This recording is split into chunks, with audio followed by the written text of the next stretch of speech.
In the Netflix series Stranger Things, the small town of Hawkins, Indiana, is more than just a setting. It's a character in its own right. Just like the quirky townsfolk, Hawkins has its own secrets, fears, and a darkness that threatens to consume it. Similarly, Ravenwood is not merely a backdrop for our story. It is a living, breathing entity that plays a crucial role in the unfolding horror. Through the town's eerie silence, boarded-up buildings, and hushed whispers, we get a glimpse of a community grappling with something they can't understand or control. In a way, Ravenwood becomes a reflection of the characters' inner turmoil, mirroring their own struggles with darkness and despair. Just as Will Byers' disappearance in Stranger Things forces the townspeople to confront the existence of the Upside Down, Ravenwood's mysteries compel us to examine our own perceptions of reality. The show uses Hawkins to explore themes of childhood innocence lost, government conspiracies, and the power of friendship and love in overcoming fear. Likewise, Ravenwood compels us to question what lies beneath the surface of our own lives and communities. Are we truly as safe and secure as we believe? Or are there sinister forces lurking just beyond our sight? As we delve deeper into Ravenwood's haunting narrative, we discover that the darkness it conceals is not merely external, but internal as well. The townspeople of Ravenwood grapple with their own inner demons, their secrets and their past mistakes coming to the surface as the darkness envelops them. Their stories become intertwined with the mystery of the town, creating a tapestry of fear and suspense. The show's creators use Ravenwood as a tool to examine the complexities of human nature, showing us that sometimes the most terrifying monsters are the ones we create ourselves. Stranger Things captivates us with its nostalgic 80s setting, but it also excels in world building, creating a sense of place that is both familiar and unsettling.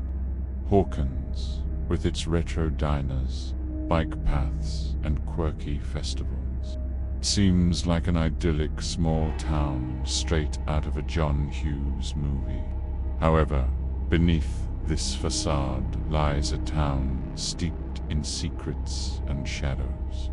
The show's writers have crafted a rich, intricate world that is as compelling as the characters who inhabit it.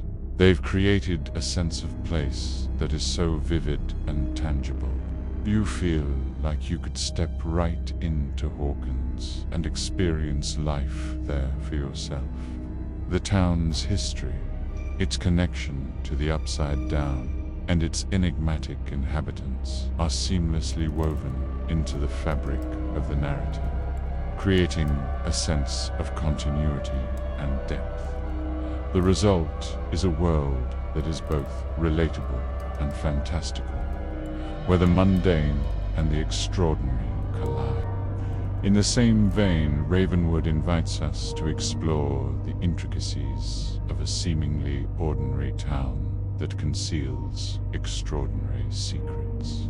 Its well-maintained parks, friendly neighbors, and community events create an atmosphere of familiarity and comfort. However, as the story unfolds, we realize that Ravenwood's picturesque facade is just that, a facade. Beneath the surface lies a town grappling with the unknown, where the lines between reality and nightmare begin to blur. As we journey through Ravenwood, we are reminded of the power of storytelling to transport us to other worlds and make us question our own perceptions of reality. Whether we're exploring the nostalgic streets of Hawkins or the enigmatic landscapes of Ravenwood, these fictional towns become more than just settings. They become characters in their own right, shaping the destinies of those who enter their borders and leaving an indelible mark on our imaginations. If you found this video interesting, please let me know in the comments. Thanks for watching. There's this one place, growing up we always heard the stories, the local legends, and we'd be like, yeah, right. But then there's one place you find, one place that seems to hold all those stories, all those legends, and suddenly you're not so sure. This place is called Ravenwood. It's a town in Oregon, one of those small towns where everyone knows your name and everyone knows your business. But it's also a place where nothing ever changes, where time seems to slow down, and where the past is never quite buried. For the people who live there, it's home. But for those who come to visit, it can feel more like a prison than a town. Because what really defines Ravenwood is the forest. It's like this thick wall of black pines that surrounds the town on three sides, pressing in close like it's trying to suffocate you. The locals call it the Hollow Woods. Nobody's sure why. Maybe because the trees are hollow. Maybe because they make you feel hollow inside. The trees have been here for centuries, watching generations of ravens would come and go, watching their joys and their sorrows, their loves and their losses. They've seen it all, and they remember every story. The forest holds all the secrets of Ravenwood, and it's not afraid to share them. If you walk along the edge of the woods, you can almost hear the trees talking to you. Their voices, carried on the wind, tell you can hear the branches creaking like bones, the footsteps of animals that don't belong to you. Sometimes it's just your imagination playing tricks on you. Sometimes it's the wind making music through the trees. But sometimes, just sometimes, it's something else. Something that's been hiding in the shadows, waiting for you to let your guard down.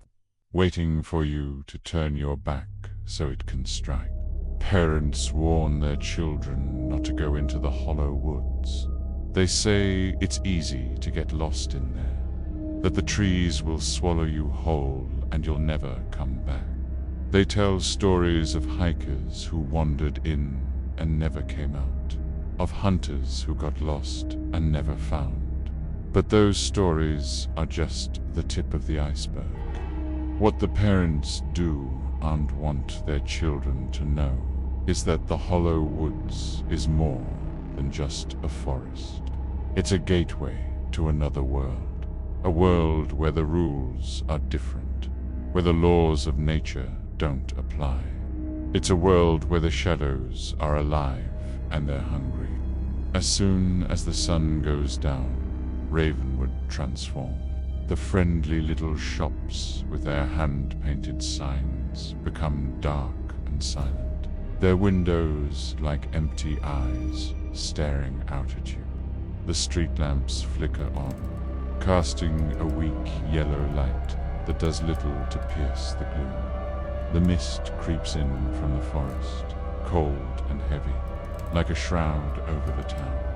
The air grows thick and still, like the breath before a storm.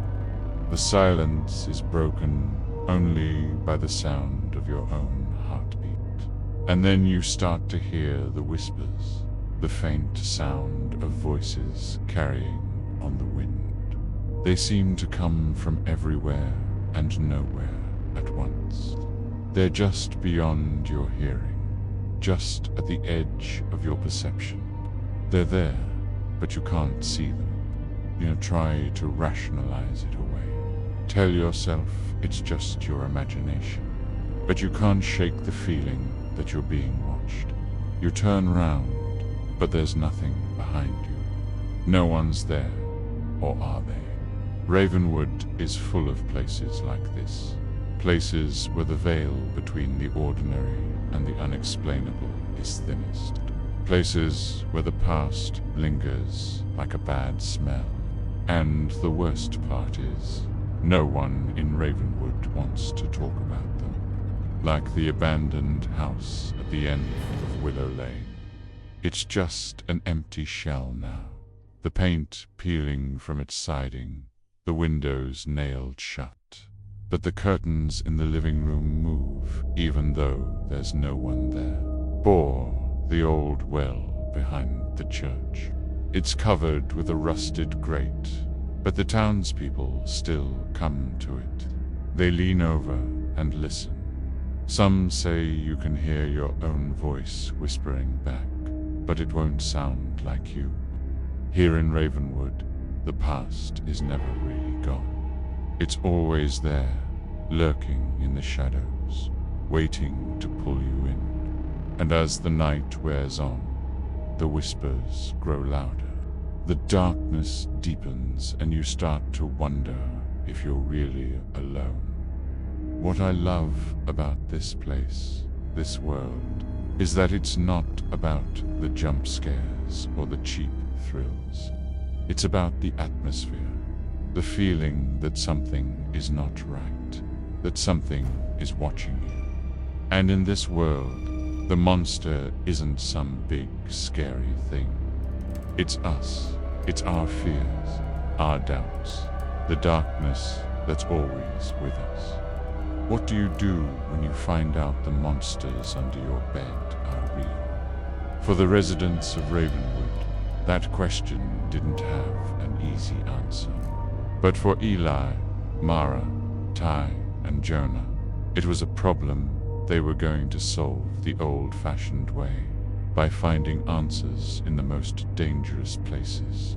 When the bell above the diner door chimed, announcing newcomers, Eli looked up from his fries. Through the window, he saw a man step inside, shake off the rain, and approach the counter. The stranger was tall and lean, dressed in a long black coat that hid his features. As he turned, the brim of his hat falling over his eyes, Eli couldn't help but think, that's not normal. Still, it was Ravenwood. Strange things happened here. Not always supernatural, just strange. The man slid onto the stool beside Eli, his eyes fixed on the floor. "I'm looking for someone," he said, his voice raspy, like dry leaves scraping together. "Someone who lives here. Do any of you know a Miss Evelyn Wright?" The question hung in the air, unanswered. Eli glanced at Mara and the twins. They shook their heads. "Sorry," Eli said. "Don't know who that is." The man nodded slowly, as if that was the answer he expected.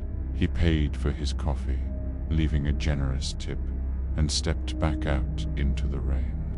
Watching him go, Eli couldn't shake the feeling that something important had just walked through their doors. And it wasn't just because of the stranger or the mystery he carried with him. It was the way everyone in the diner had reacted, the hush that fell over the room, the sudden appearance of a new story to whisper about. This town thrived on secrets, and Eli was determined to find out why. As the week wore on, the strange occurrences continued. Lights flickered, animals howled at the moon, whispers echoed in the night. Ravenwood was unraveling thread by thread until the entire town might fall apart. Whatever was happening, it was closer now, more active than before. and the group knew they needed answers. But where to start? Ty wanted to explore the abandoned houses, the ones the families had fled during the blackout. Jonah thought they should search the woods deeper this time. Mara suggested they ask the locals. Maybe there was an explanation for what was happening. But Eli, haunted by the memory of the shadowy figure, had another plan. He pulled out a tattered book from his backpack, the one his dad had left him. Flipping through the brittle pages, he scanned the faded ink, searching for answers. Anything that could explain what they were up against. The book was filled with tales of the supernatural, stories of creatures that lurked in the shadows, preying on the unsuspecting. Eli read them all, hoping to find a match for the monster in the woods. Days passed, then weeks. Halloween came and went, and still the strange events continued. But Eli's search paid off. He found a passage describing a ritual, one that could banish a creature of darkness back to wherever it came from. The ingredients were rare, the instructions complicated, but the outcome was worth it. If it worked, Ravenwood could be saved. So the group gathered once more in the hollow woods. Flashlights cut through the darkness as they followed the path to the clearing. In the center, they placed the items needed for the ritual: salt, sage, a burning lantern. The air grew thick, the whispers louder, until the creature emerged from the shadows. It moved with unnatural grace, its eyes burning like hot coals. Then it spoke, its voice a grating screech that tore at their minds. "Leave this place," it hissed. "You have no power here." But Eli was ready. Holding out the lantern, he began the chant, his voice echoing in the night. The creature recoiled as the flames grew, bathing the clearing in an otherworldly glow. The ritual worked. With a final surge of power, the monster vanished, leaving behind only the dying embers of the fire and the promise of a new beginning for Ravenwood. Whatever evil had taken root here was gone, banished back to the darkness from which it came. But as the townspeople slowly returned to their homes, they knew they weren't just rebuilding their lives. They were facing their fears, proving that even in the darkest of nights, hope can be the brightest light of all. Eli hurried down the street, his breath misting in the cold airs. Every shadow seemed to twist and writhe, every whisper sounding like a threat. He dared not look over his shoulder, but he could feel the stairs burning into his neck, cold and heavy like a physical weight. Beside him, Mara stumbled over a loose cobblestone, catching herself before she fell. Her face was pale, eyes wide and unseeing. She did unseem to notice when a stray cat darted across their path, or when Jonah stopped to tie his shoe. He sat on a nearby stoop, pulling his worn sneakers tighter around his ankles. "We should keep going," Eli said, his voice tight. The further away from the hollow woods they could get, the better. Jonah looked up, his face drawn and pale in the dim lamplight. "I can't," he whispered. "Not until I know she's okay." He gestured toward the house with the boarded-up windows. This was where Mrs. Periwinkle lived, the sweetest old woman who baked cookies for the neighborhood kids and cared for strays and tended her garden with gnarled hands. Now her home was a tomb, sealed away from whatever horrors lurked outside. "She's gone," Eli said softly, hating the tremor in his own voice. "And there's nothing we can do about it." The truth was, they had done something. They'd seen something in those woods that night. Something ancient and evil that had awakened, stirring in the darkness beneath Ravenwood. All of them had changed, marked somehow by their encounter with the creature. But Jonah was the most broken. His parents had left town years ago, leaving him in the care of his grandmother. Now both were taken, and Jonah blamed himself, blaming Eli for bringing this fate upon them all. For a moment, Eli wanted to lash out. How was this his fault? All he'd done was sketch the shadows in the woods, seeking inspiration for art. But he knew it wouldn't help. Instead, he put a hand on Jonah's shoulder, surprised by how bony and frail the boy felt under his touch. "We're gonna find her," he promised, meaning it. Mrs. Periwinkle may be gone, but there was still time to save the others.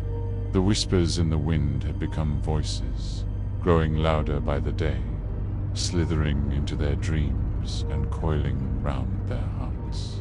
Time was running out. In the distance, a dog barked, the sound echoing in the sudden stillness. Eli started, his gaze darting toward the sound. The woods were close by, pressing against the edge of town like a dark stain. Just beyond the trees, something stirred. The figure didn't move at first. It just stood there, watching, though it had no eyes. Then, with a sound like bones snapping, its head tilted sideways. The whispers stopped, and in the silence that followed, the figure stepped forward. The ground shuddered with each movement, though it made no sound. Eli dropped his notebook in the dirt, sketches spilling across the ground, and for the first time, he realized the creature looked just like what he had been drawing for years. The faceless man in the woods, the one that had haunted his sleep and bled onto his pages. He scrambled back, knocking over a loose stone.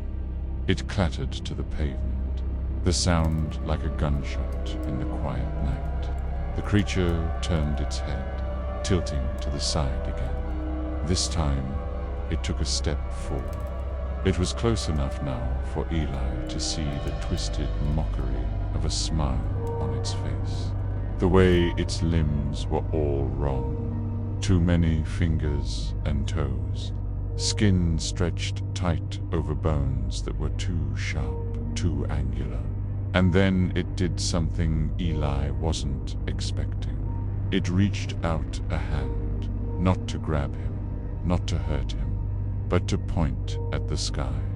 Above them, the moon was almost full, bathing the world in silver light. Eli stared, confused, as the creature gestured again, this time with two hands. It was trying to tell them something, warn them, show them. What before Eli could process what he was seeing? The creature whirled around and disappeared into the trees. The forest held its breath, and then a twig snapped underfoot. The creature was gone. Eli and the others ran, not stopping until they were far from the trees. Even then, Eli knew the thing hadn't chased them because it didn't need to. It had found them, and now it wasn't going to let them go. In Stranger Things, the Upside Down bled into Hawkins, turning everyday places into terrifying landscapes. In Ravenwood, the boundary was invisible, existing only in the spaces between.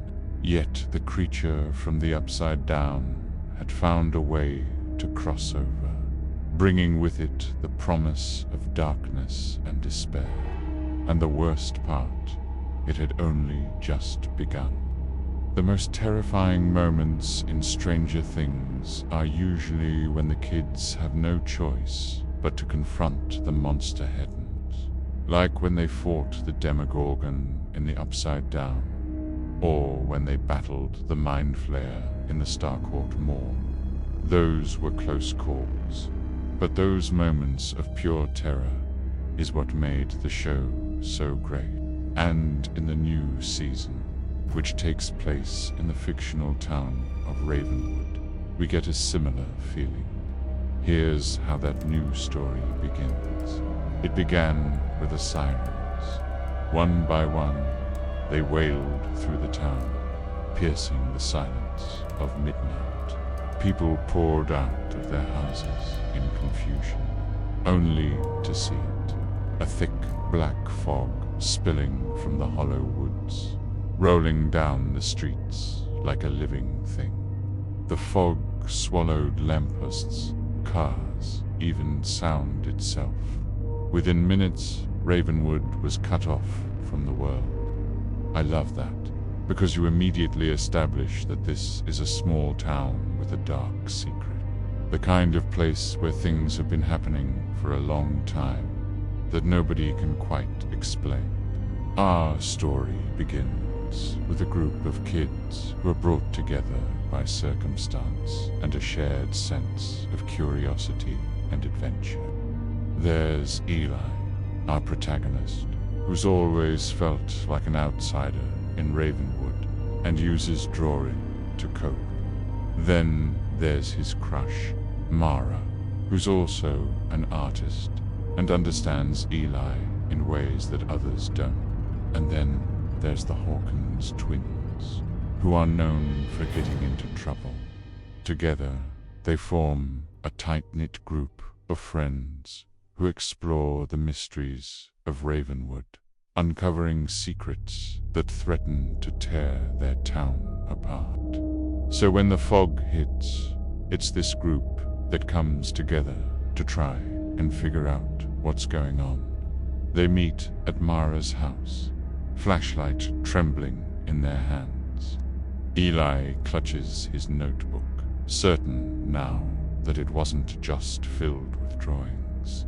It was a map. The symbols that had been appearing in the woods were already sketched across his pages. "Tell me you're not saying this thing came from you," Mara whispers, though the fear in her eyes said she already believed it. They follow the notebook into the fog, past houses with doors flung wide and streets littered with belongings dropped mid-escape. The air was colder than ice, each breath burning in their chests. This moment of action is balanced by quieter moments of reflection and introspection, giving us a chance to catch our breath and process what's happening. We learn about the history of Ravenwood and the darkness that has been brewing beneath its surface for years. And then they see it. The figure waited at the center of town square, taller than before, its limbs stretching outward like branches, its faceless void staring at them. The ground cracked beneath its feet, black veins spreading through the pavement like roots digging deep. The whispers filled the air again, louder than ever, thousands of voices overlapping. Mara dropped to her knees, clutching her head.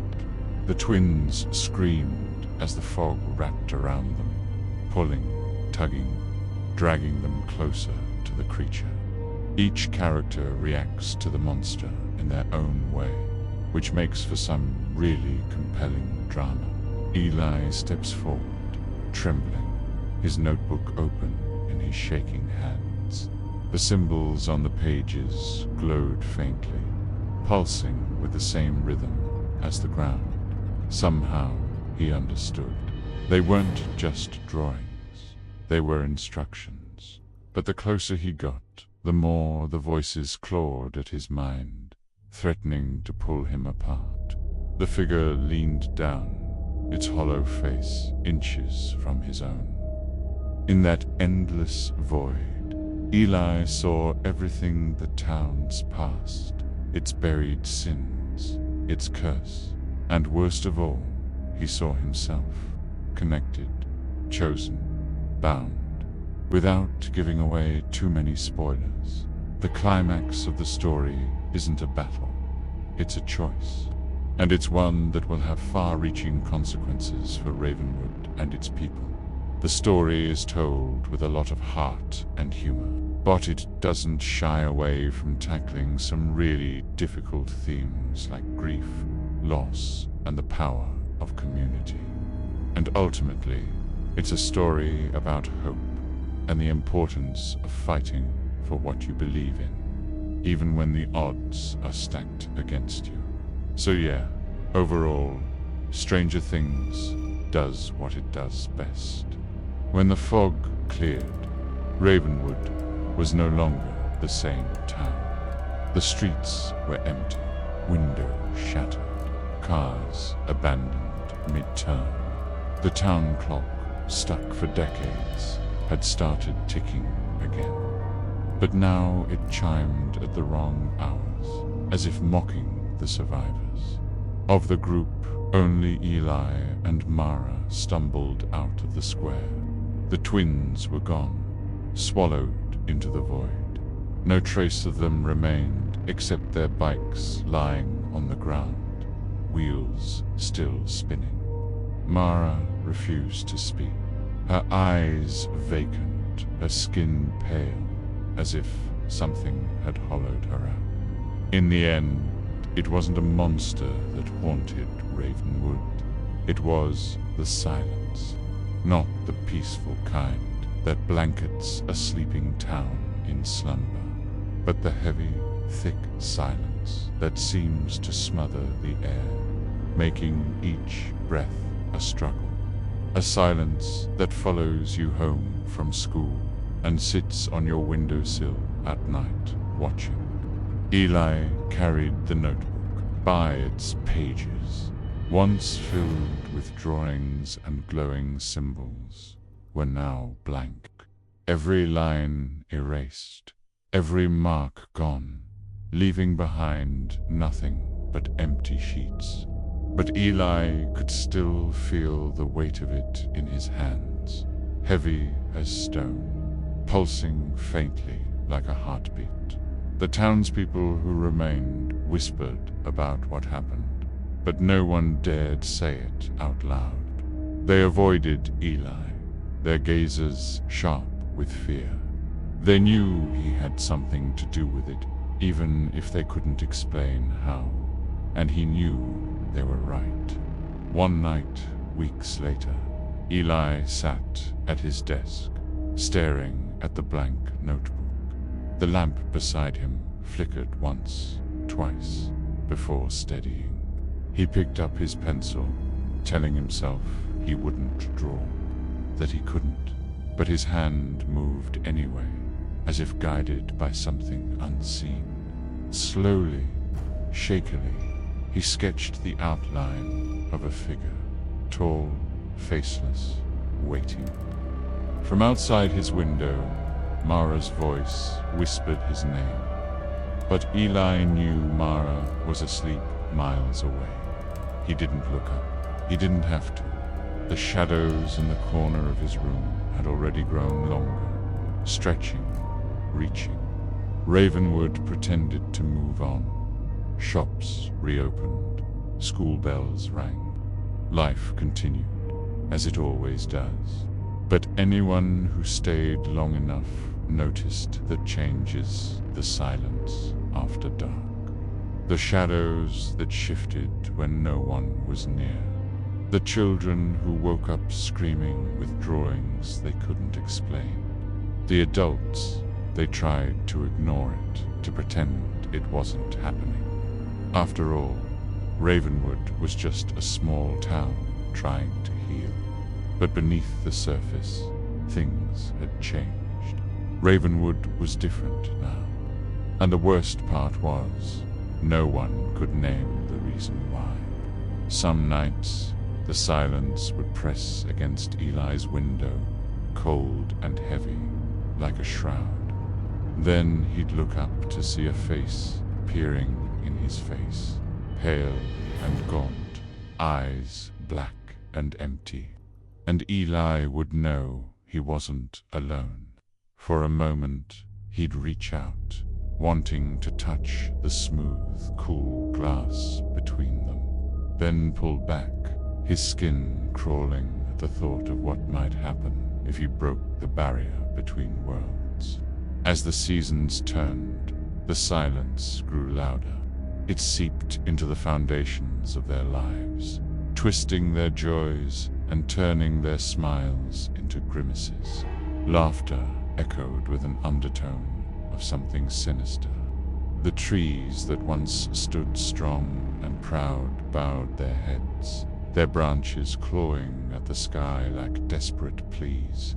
Even the sun seemed hesitant to show its face, hiding behind veils of gray clouds that mirrored the townspeople's fear.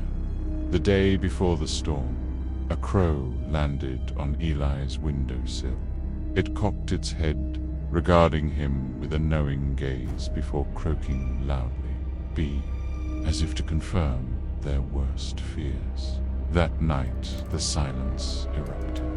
It slammed against their houses like a battering ram, shaking the very core of Ravenwood.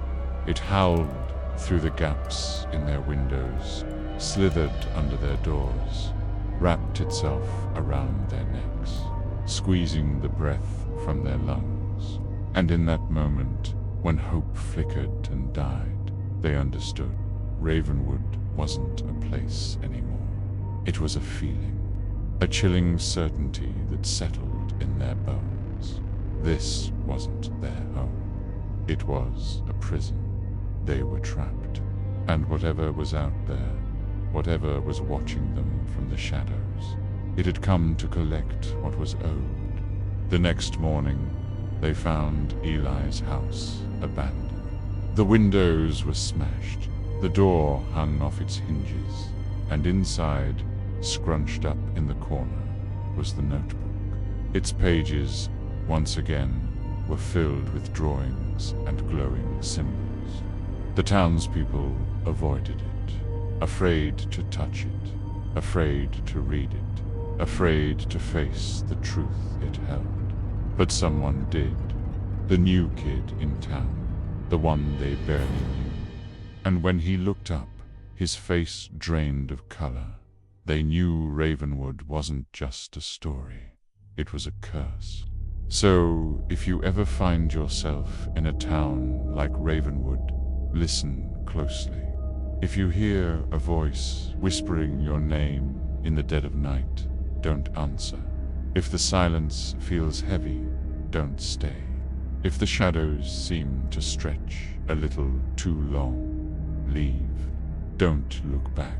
Just run, because some places aren't meant to be left. Some horrors don't end with a scream. Sometimes they end with silence. A silence that follows you long after the story is over.